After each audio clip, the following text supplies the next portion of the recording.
Hey everybody, this is Michelle coming from Bob Rewards Club with a new platform that I am rolling out, which is called Bob City News. And Bob City News, I do have a Facebook page called Bob City News where I do send out articles on issues and other videos of Black YouTubers and what have you, things that are very important to the Black community. So, there's always so much that is going on in our Black community that, we cannot tackle everything. So what I've decided to do is just do like a weekly recap of things that are going on, even some things that are still currently going on in the Black community. And so today would be the first day of this podcast type. And it's going to be a series again of us talking about issues that impact the Black community. So the first thing on the discussion today is I want to talk about, does wearing a hair weave mean that you are not pro-Black? And I'm going to tell you why this topic became important. That is because, and it kind of hurts a little bit, but yes, I do wear a wig. I don't wear a hair weave, okay? And that is because I have a disease called hidradenitis suppurativa. Now, because I wear this does not mean that I'm not pro-Black. And so I think that a lot of us are so confused about what does it mean to be pro-Black? And if you have to wear a wig or if you have to wear a hair weave because you have a loss of hair, okay? And I want to show you the difference. This disorder right here, as you can see on the left, is what hidradenitis suppurativa causes in the scalp. I was born with this condition, okay? And so if I could wear my natural hair, which I did up until the last 6 years, I would wear my natural hair. But because I have this disorder, which has caused me to have scalp disease, I don't wear my natural hair. So a good friend of mine, and she knows who she is, and she might be listening to this right now, she got mad at me a couple of days ago because of the video that I made, the one that you guys can go take a look at, the one that had to do with Black identity, the psychology of Black identity, and I played a broadcast of a brother who was talking about hair weaves. It's very important that you understand that these brothers who are talking about hair weaves, they're not talking about a person who's wearing a toupee or wig, or even, let's get down to it, a person who might be handicapped. They might be wearing something that is not naturally born to them because they're not pro-Black. Okay? Being pro-Black has to do with attitude, your mind of thought, and thinking Black first, whatever you do. That means in your relationships. That means in who you decide that you want to spend your money with. That means in the neighborhood who you want to live with. These means to the behaviors that you have itself, okay? Now, and I want to show you the difference. And if you take a look at what I'm showing to you right here, right now, on the screen, I am talking to you about the difference between someone who wears a hair weave or who has a condition of the scalp and they have the necessity to wear a wig versus someone who does not want to portray themselves as being Black. So you see Nicki Minaj in there. And Nicki Minaj is just an example of many women and men who do not want to be Black. And let's keep it real. And it angers me. It just angers me down to my core that we don't understand the difference about what pro-black is. You should know what pro-black is. Pro-black is a behavior, it's a mindset. It is what you believe. You're believing in your people.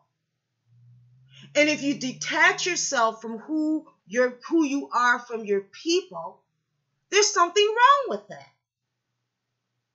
So don't come at me telling me that I'm being hypocritical because I decide that I want to wear a wig because I don't want to look like the picture on the left. Okay? And hidradenitis suppurativa is a disease that affects a lot of Black people. I've had surgery 3 times now for the disorder. 3 times. Actually, 4 times. I just had surgery again in August. So I just wanted to kind of throw that out. And the difference here is that when you hear like the Dr. Umar Johnsons, they're talking about, we have so many Black women that don't want to look Black. And so they change their skin color by lightening their skin. They wear, fake, everything is starting to be so, fake eye contacts that are blue eye contacts, for example, green eye contacts, even though some Black people have green eyes, but that is because there's a mixture.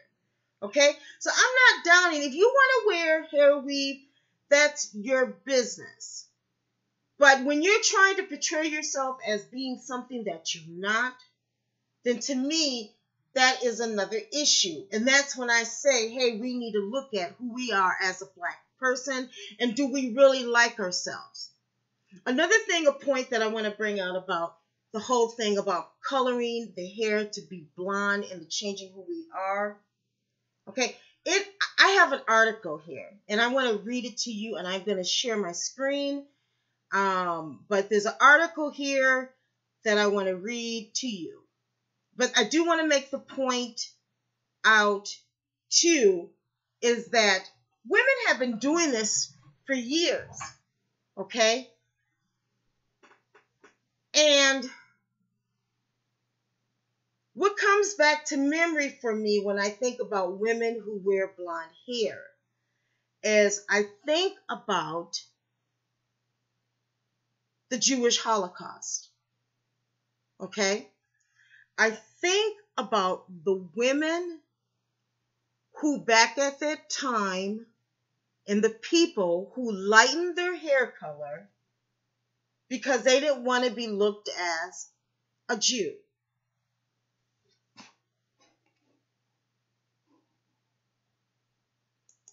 Hold on, I think I'm running into some problems. So they didn't want to be looked at as a Jew. And so they lightened their hair color.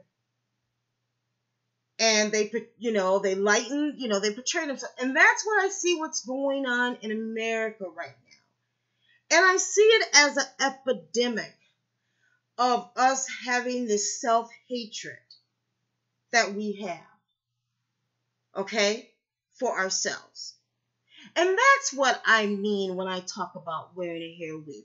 I don't mean that you're wearing a hair weave because you have some type of skin condition or what have you.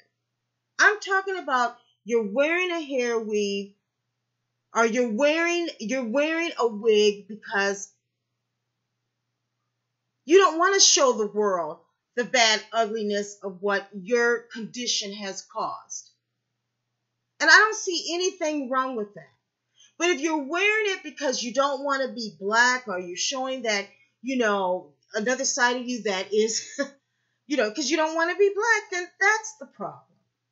And that's what I'm saying. So everyone doesn't have to agree with what I say. I am making these videos not to become, I am not trying to, by all means, having this YouTube channel because I am looking for some sort of fame this late stage in my life. Okay, I am semi-retired. I want to educate other people on issues that impact us, things that we need to focus on, things that can help us to be better people. And if people don't understand that and they think that this is because this is some, I want the glory. Hell no, I don't want the glory. And I don't want sisters and brothers and start hating on me and getting jealous because I decide I want to talk about these issues that I find important. I find them important. Now, Bob, as you can see, Bob stands for Black-owned businesses, okay? I've been a business owner for many years. I'm an entrepreneur. And I believe that in order for us to make a change in our community, we do need to invest in our Black community. And we need to invest in it in many different ways. That's why that says investing in my Black community. That means that we need, if you are my age and older, we need to become mentors to young people. Okay? And we need to have Black businesses, because when you are your own business owner, when you are self-made, and when you can make money with something, with the knowledge or talent that you've been given, that is awesome.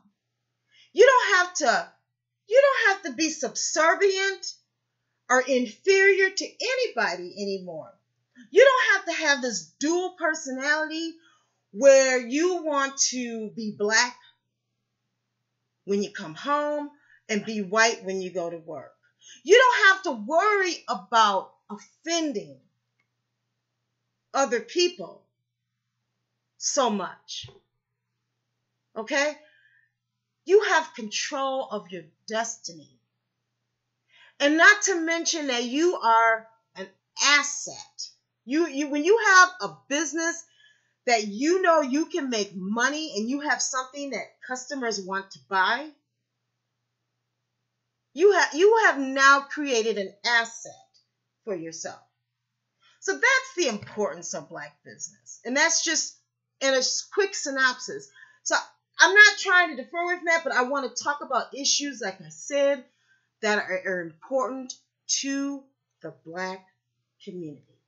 Okay? And I'm not apologizing. I'm not apologizing for being Black to anyone. Who I am is who I am, and I'm not apologizing for being Black. Okay? So if you're watching this and you're watching it on Facebook or Twitter, because we do stream this through Restream, and if you're watching it, please come over to my YouTube channel and subscribe, like, and join our Facebook page. And again, that is Bob, B-O-B, Rewards, R-E-W-A-R-D-S Club. Okay? So please come over if you're on Facebook, because I know we do get a lot more people who are looking at this on Facebook than YouTube itself when I go live. So the next thing that I do want to talk about, though, is I want to talk about this situation. Well, hold on. I do want to read this article. So let me go back, because sometimes I skip ahead and I forget to talk about things that I actually do want to talk about. Okay? So I want to go back here and I want to share to you this article about hair weave real quick. Okay? And I don't really care how long this takes. Like I said, I'm semi-retired, so I got time. Okay? And actually, I find this as therapy for all the oppression that I've been through in my lifetime, and I want to share them with the world. I find this as great therapy for me. Okay? So, here you see here, it says here, this article, this is by, this is a Black website, and it talks about African American women in history, Black girls with blonde hair from the 1950s to now. Okay, now it's not no surprise, as I say, that Black women have been wearing the blonde hair for many years. It's not no surprise. I personally, like I said, you would never find me wearing a blonde hair weave or wig or what have you, because of the fact that I want to still look like who I am naturally. I want to look like a black woman because that's what I was born as, a black woman. And I know that naturally black women don't have blonde hair. We don't have this straight hair that typically, as you can see with these women here, Beyonce and Nicki Minaj, that this is not typically what our hair looks like. Okay? So for me, I find this offensive, and I think that's how come you have a lot of brothers and a lot of people in the academia world who talk against this image. And this is what I'm talking about. This is for my sister who said I was being hypocritical. This is what I'm talking about, my sister. I am talking about these type of women who are not portraying themselves as to look as though they are black.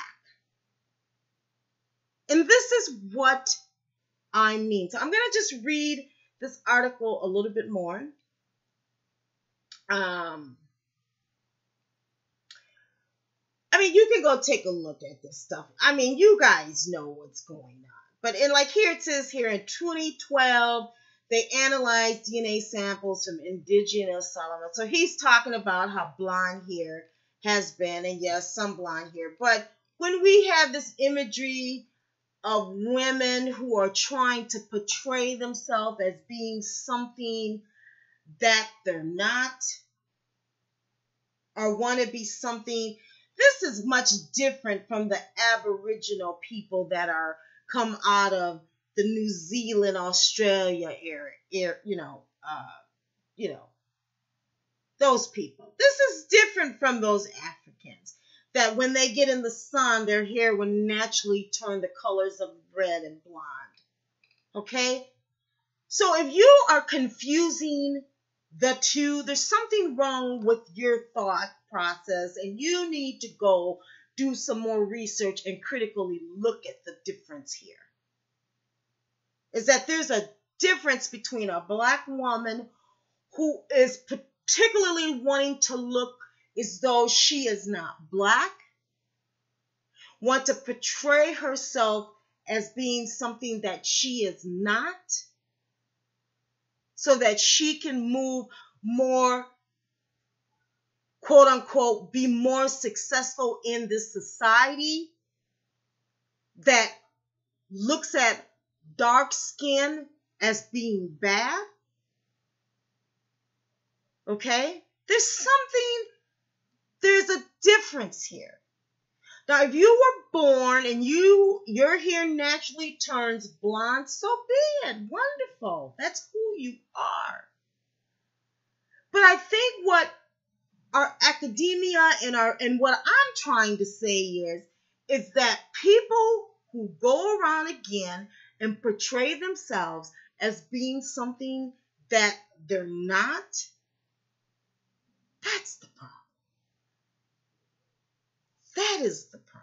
And that's not what I'm trying to do. Okay? I'm going to move on to the next topic today that I want to discuss. But I did want to discuss this because I do think that it's very important that we talk about these things. And I love it. I love it. And if you're watching this, comment. Talk to me in the chat. I'm here. You can call in also. The telephone number here, which you see is 888-665-5955. My telephone is right here on my desk, and you can call in and you can talk to me about these things. If you disagree with what I have to say, I love to hear what you have to say, to comment about it. I love the criticism, okay? I take criticism as something that I can learn from. So, but my next topic here is I want to talk about Jussie Smollet's corruption case, because that's basically what this case is. It's nothing but corruption, okay? Now, we all know that many of our police departments in this United States of America are corrupt. and they're corrupt in many different ways. Okay? We know that our government is corrupt. And if you want to think that it's not, you're the one that has the problem. You need to open your eyes up a little bit more. Now, yes, we can all live in this fantasy world that, hey, we can all live in this fantasy world about this whole thing about, oh no, there's no corruption and that, there is the American dream and we can all, we all have a chance to be so successful. I want to let you know that that's a damn lie. It's all a damn lie. Okay? No, you do not have the same opportunity as a white person that has white privilege. Now, Jussie is a mulatto. Okay? Number one. Jussie is well connected. But from the get-go, I've always thought there was something wrong with this Jussie Smollet's corruption case. That's what I call it. Because when I heard that there were two Nigerian, and I believe they were brothers, two Nigerian brothers. I mean, they're black, but I'm saying brothers in a sense of literally brothers, okay? That there were two brothers who were involved in the case that were Nigerian, that were not native born to this country. My first thought came about how they were trying to find witnesses that can speak against Jussie. Okay? Because myself, I personally have been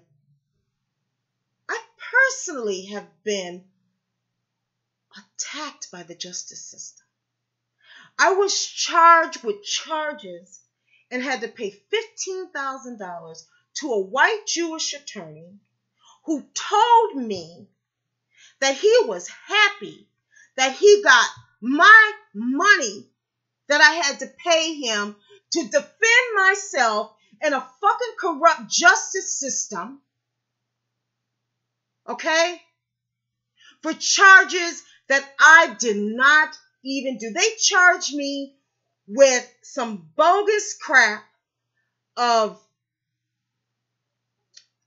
I don't even want to get into it, but some bogus crap of running to a Walgreens, stealing some oxycodone, who I don't give a damn about, after I had, in fact, one of my surgeries from my hidradenitis suppurativa back in 2007.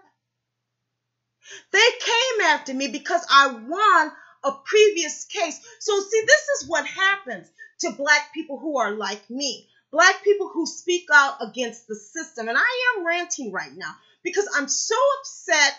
I get so upset at my black people who just don't simply understand. You don't want to freaking open up your mind to the reality of what is really going on in this world and what's going on right now. And I don't give a damn about who don't like it. I don't give a damn if you don't join my Bob Rewards Club because I'm too damn black. I don't give a damn. But I want you to hear my message. I want you to hear my message about this corrupt justice system. And I feel, since I know and I personally have been through some shit with this justice system,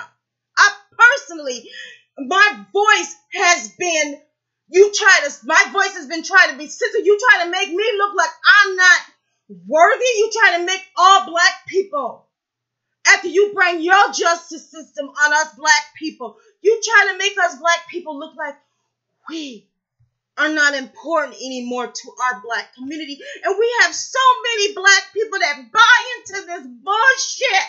You're following all this media shit with R. Kelly, Bill Cosby, Jussie Smollet. I'm tired of this shit.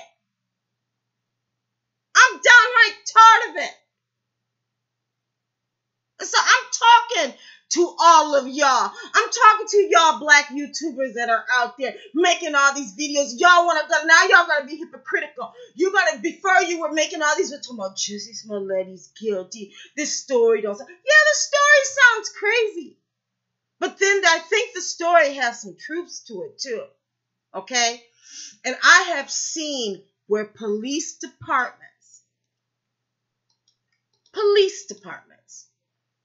cover up all the time. They have convicted more black people and put them in jail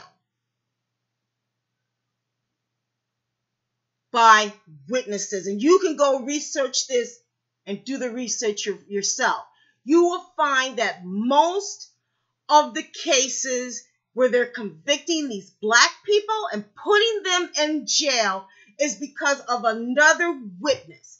In my case, they went and found some damn Somali or Ethiopian.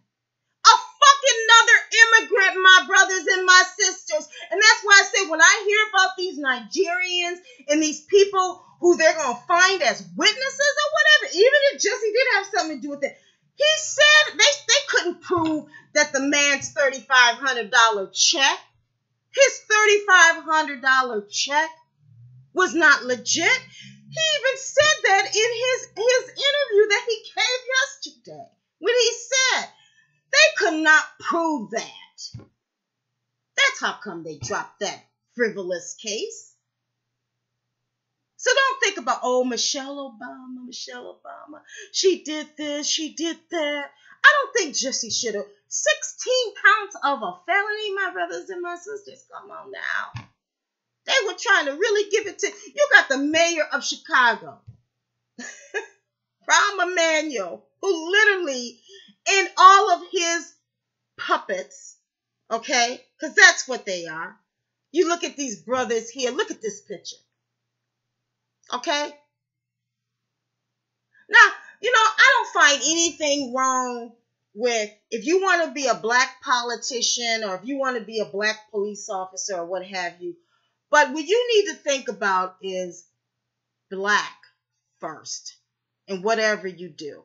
Think about your black people. Now, I'm not saying you need to hate white people. Pro-black does not mean that you hate white people. I do not hate white people. I have white friends. I do not hate white people. A lot of my customers have been white. What I'm saying is you need to think in the interest of your black people. And a lot of us, and we know that the police departments first called the slave patrol. They were first called the slave patrol. They do not have our interest at heart. And so when I see that we have all these puppets in our politicians and we have all these puppets in our police departments, that's a problem. That's a problem that needs to stop. Now, I ain't caping for Jussie, but I'm going to tell you one thing. I've always, and if you go look at my video that I made about Jussie, I talked about him a little bit in another video that I made a few weeks back. I talk about that I felt that the witnesses and how they put all this together did not sound right. It did not sound right from the get-go. Now, I believe that Jussie should have never been out there at the time that he was out there in the middle of the night. If he really wanted a submarine sandwich from whatever that place is called. Can't even think of the name of it now, because I think they got nasty food anyway. Okay? Subway. So if he wanted to go at Subway 2 a.m., 3 a.m., 4 a.m. in the morning, I don't think the brother, he didn't have to go out. He could have called Uber Eats or whatever to get some food delivered to him.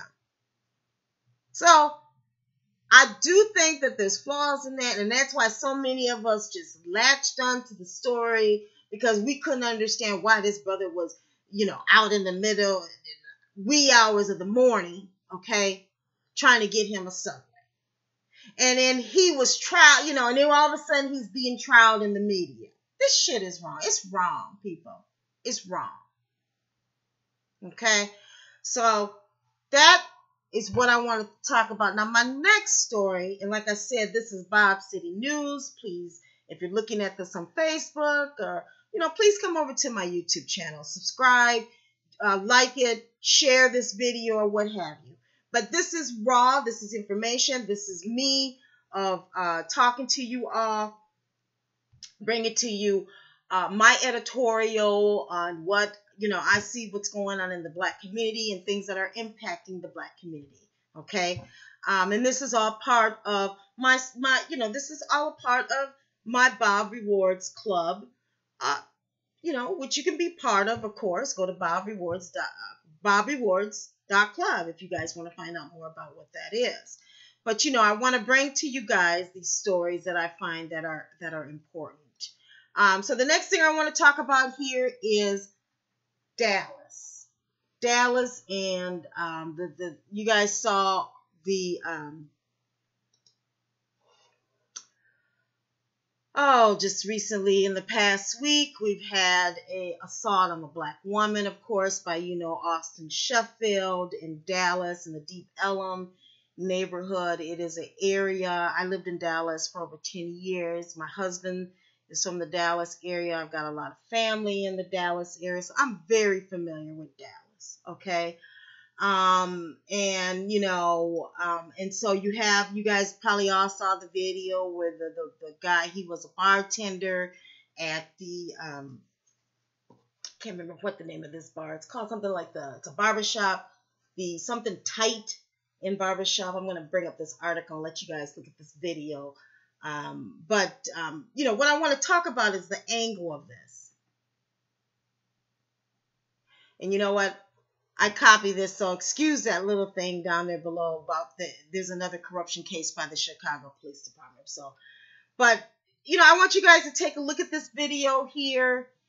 And let me see here. Let me get my display.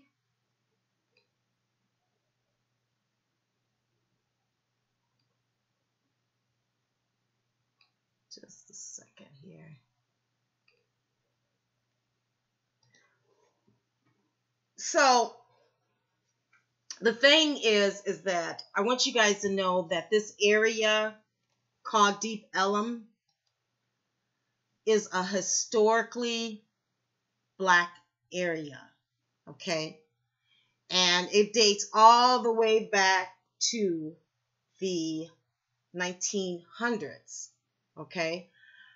It sits close to the East Dallas area, which is predominantly Black, okay? And so it's been gentrified, like many of our areas have been gentrified in the United States, as we know.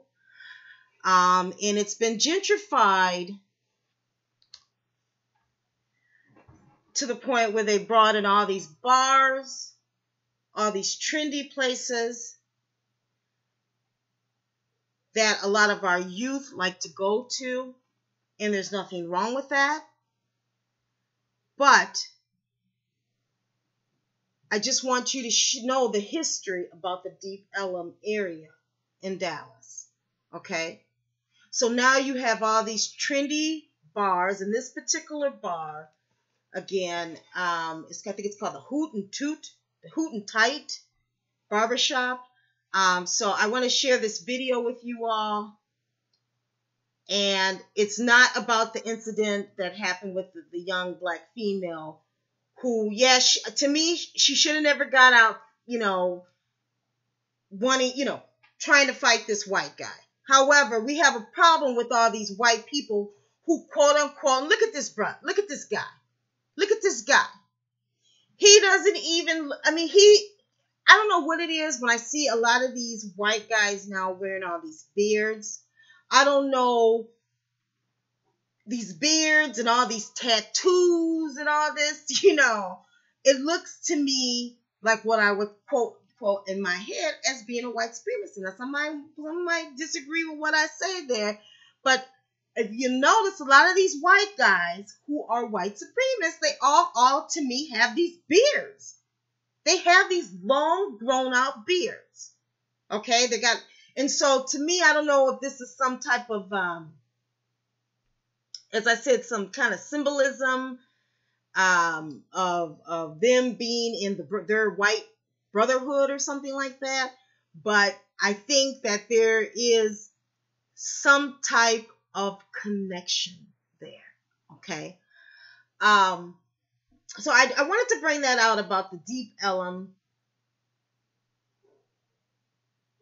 history here. And I'm just trying to get my screens to work for me. Okay. So here we go. I finally got up once. Just bear with me. Okay, so the history of Deep Ellum. Deep Ellum, it says, was established in 1873. Now remember, history was abolished 1865, but remember we have Juneteenth because it went on 2 more years, okay? and that was in Texas, so don't forget about that history about Texas. They were telling the black folks they was free, but a lot of them didn't believe it. And then after that, a lot of us still went back onto the plantation. But so it's the area in east downtown of Dallas. It's a residential commercial neighborhood that was originally called Deep Ellum, but it's pronounced Deep Ellum. So Elm Street is a street that runs through Deep Ellum, and that's where it got its name. Okay. So now look at this. As one of Dallas's first commercial districts for African Americans and European immigrants. Okay. Deep Ellum is one of the most historically significant neighborhoods in the city. In 1888, Robert S. Munger, he built his first cotton gin factory, okay? Remember, they were still making a lot of money off of cotton, okay? Cotton at this time was the number one crop. It was the number one industrial resource for America. And that's why we have this movement for the ADOS, because we were never paid for all that labor. Okay, so remember, this guy, Robert S. Munger, in Deep Ellum, he went and he built the first cotton gin factory, okay, in a series of brick warehouses along Elm Street and Trunk Avenue. The businesses grew to become the largest manufacturer of cotton processing equipment in the United States, and the space has now been converted into loft apartments into these businesses. This is where this bar is, where this young lady was attacked and was threatened with a gun. Now, the guy's a wimp. Now, this is what I'm not hearing us black YouTubers talk about. This Austin Sheffield, he feels so threatened. And, for people to say, oh, no, there's not black people who are scared. The police are not as scared of black people. That's a lie. You have a lot of white people who are just downright scared of black people. They feel so threatened, or they want to act like they're so big and bad with that gun. They've been doing it for years. He feels so threatened by this black woman that probably would have beat his ass. And let's just keep it real. And I don't hear none of these black YouTubers talking about this, but then he would have probably got his ass beat by this black woman if he did not have that gun. She would have put some type of whooping on him.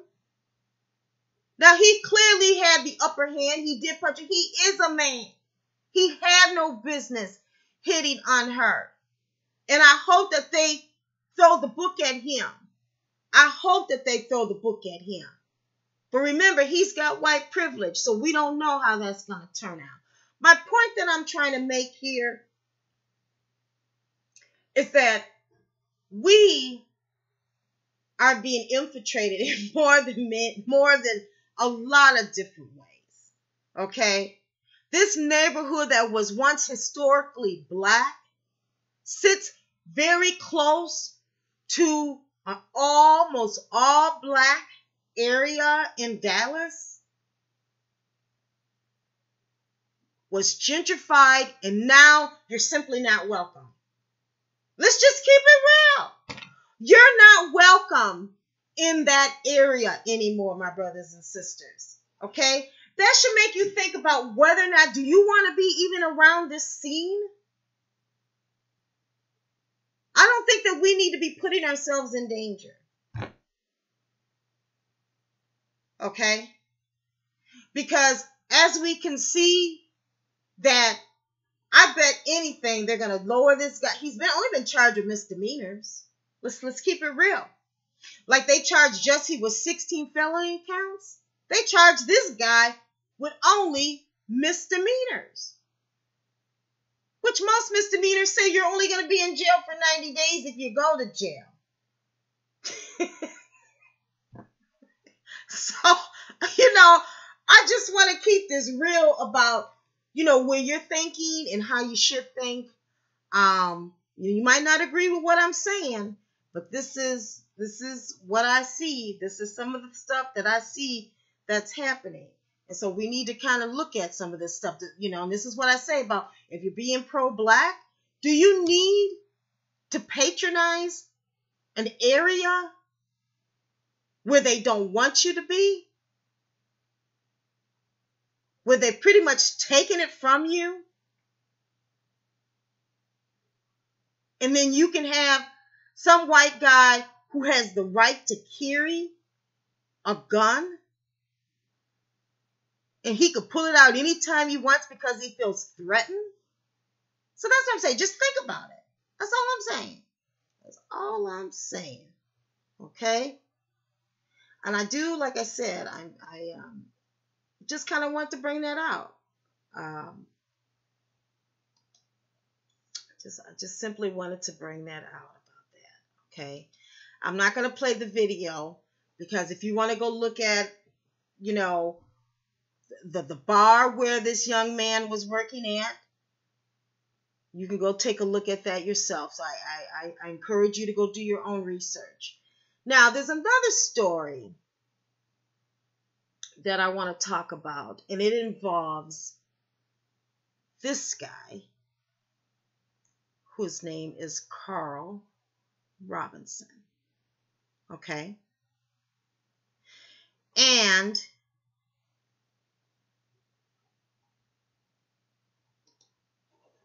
Karle Robinson, last August, was harassed in his moving into a new home that he closed on in a suburb that is called, and I just got to get the name of it again here. It is called, and I want to make sure that I'm pronouncing it properly, Tonganoxie, Kansas. I am not a big fan of Kansas. By all means, I've traveled the whole United States, and Kansas is just one of them. Kansas and Missouri is just one of them areas that I do not like. Okay? But this brother, he was harassed by the police department because he was moving in his new home in this suburb, as I said, called Tonganoxie. And the Tonganoxie Police Department held him as though he was a criminal. Okay? Now, first thing I want to say about this situation again, I'm going to bring this back to being pro-black. Because that's what I'm about. I'm about being pro-black.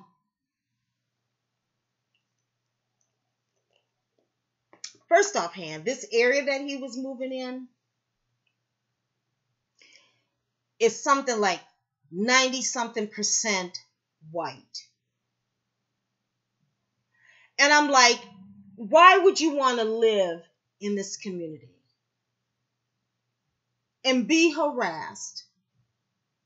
Your neighbors are calling the police on you. Okay? There's too many of us that really don't like being black.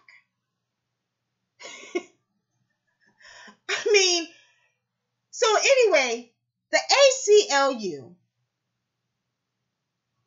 they found that this police department in Kansas was totally in the wrong for harassing this black man. Okay? And so I don't know what's going to become of this. I went to his Facebook page to see if he had any type of notices or anything about it. I didn't see anything there. However, if he's not doing anything about it, he should be. Because it's totally wrong that we're seeing so much of this. All they're doing is using their white privilege to call the police on you. I've had this done on me several times. I was walking my dog in a park not too far from where I live. I was walking my little dog, and I had a white woman. My dog got too close to her dog. Okay, literally two dogs walking alongside, and she got mad at me and she told me she was going to call the police on me. And I immediately put her in check, and I let her know that all she was doing was using her white privilege, and she had to think about what she was saying. She walked her little dog butt on. So what I'm trying to say here is that when I looked at his Facebook page, I could see you could see that he's dating a white woman. Okay, so he's not pro-black. And when I say pro-black, and you know what, I'm going to make this a frame of reference to talk about pro-black, since, you know, a lot of us don't know what pro-black is. I'm going to show you examples of what pro-black is. And being pro-black is not dating white. You can't call yourself pro-black if you're dating white, period. Okay? So here he is. He got the treatment of being a black man, even though he's probably dating white. See, you're still black even though you date white. Okay? Now, I just wanted to bring this out about what it means to be pro-black. In my opinion, this brother should have never been living in this. He shouldn't have even wanted to move in this neighborhood. He should have never even wanted to live in a neighborhood where the neighbors were going to be calling the police on him no matter, I don't care what you do. And I've lived in a neighborhood that wasn't all white. It was a diverse area, but there were white neighbors who would constantly call the police on me and my husband. We couldn't go plant flowers out in the freaking yard without somebody calling the police. And you know what? That's who I am, because of my circumstances and what I had to live through being black. And maybe if you're black and you never experienced this, but this should make this brother think, why the hell did I buy this house in this damn white neighborhood? I mean, get this real. I'm going to move on to the next story.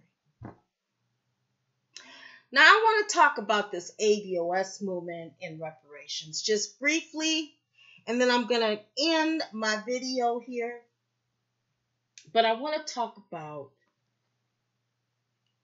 organizing the ADOS movement and us getting the reparations that we greatly deserve. And if you haven't seen some of my videos that I've done before, I have talked about a lot about ADOS and a lot of us in the conscious community are talking about ADOS. ADOS stands for American Descendants of Slaves, and us, it's a movement, hashtag ADOS, that was started by Yvette Carnell and Antonia Moore, but they are not the first people who was on the forefront talking about reparations. So I want to keep that clear, that this whole reparations movement has been going on for decades. Okay? And there are a lot of people who are involved and who want the reparations. And we deserve them. We greatly deserve them for the hard labor that our ancestors did and were not paid, again, for picking all that cotton and all them tobacco leaves and all that hard work, laying down the railroad tracks, okay, for all these companies and all this wealth that was created and given to the white people who benefited and who are still benefiting. The corporations, the families, the people, the United States government, they owe us reparations. Okay? So I'm going to be talking about this on and off, and I'm going to, bring it out, in and out, whatever. But I just want to keep it real that what I feel that we need to do, and we often fall flat, is that we need to organize. One reason why Black Lives Matter was so successful, Black Lives Matter was so successful getting the message out about killing black men, but you don't hear about them now. You don't hear about them now, and that's a whole nother issue, okay? The one reason why they were so successful is because they were organized. They were organized underground. They were organized above ground. They got the attention, and they had people like, they say, George Soros, who funded, or whoever. I'm sure there are a lot of people who funded it. Okay? I don't know why I went off stream, but I did.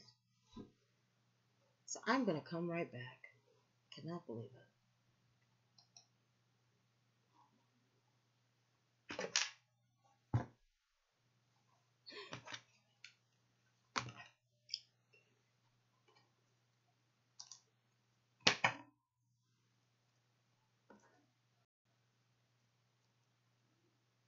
I don't know if this thing is recording or not, but just bear with me. Okay, I think I am live again.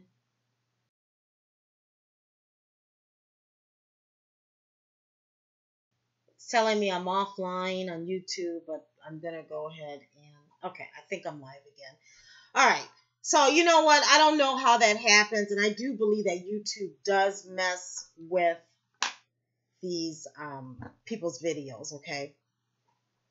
I watch a lot of Black YouTubers, and one thing I have noticed that the YouTubers who talk real good sense or who bring out issues that really can make a difference and change our mindset and how we're thinking, they don't get as many views, okay?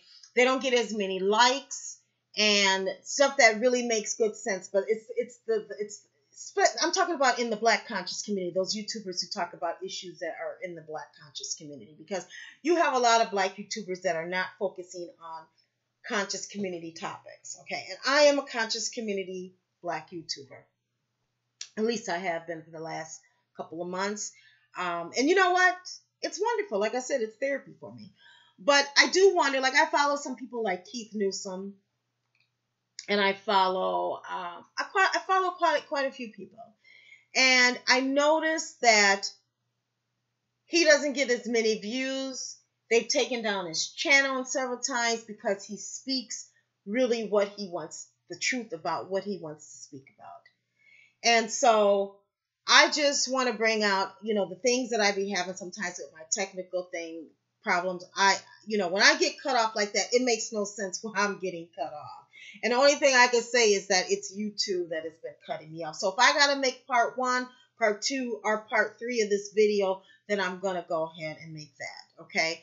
But I do want, YouTube, if you guys are spying on me or whatever, you know what, I have a right, is my right to be able to speak how I feel, and so do some of these other Black YouTubers that are out here. It is our right to speak how we feel. Okay.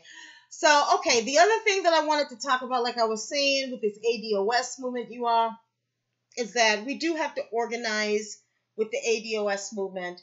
And that means that we have to have different chapters. And if, if the word gets out to whoever's working on this ADOS movement, we have to organize. Okay?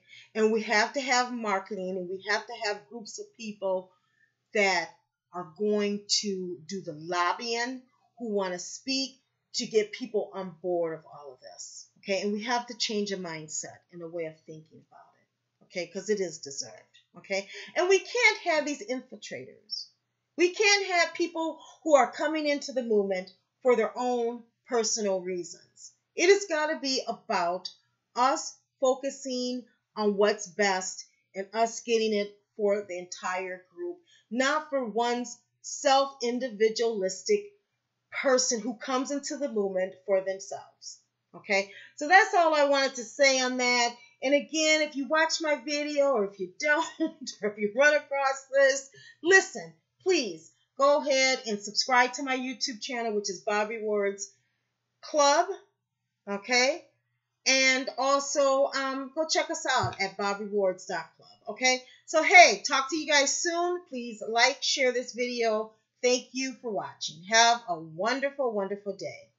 Black first.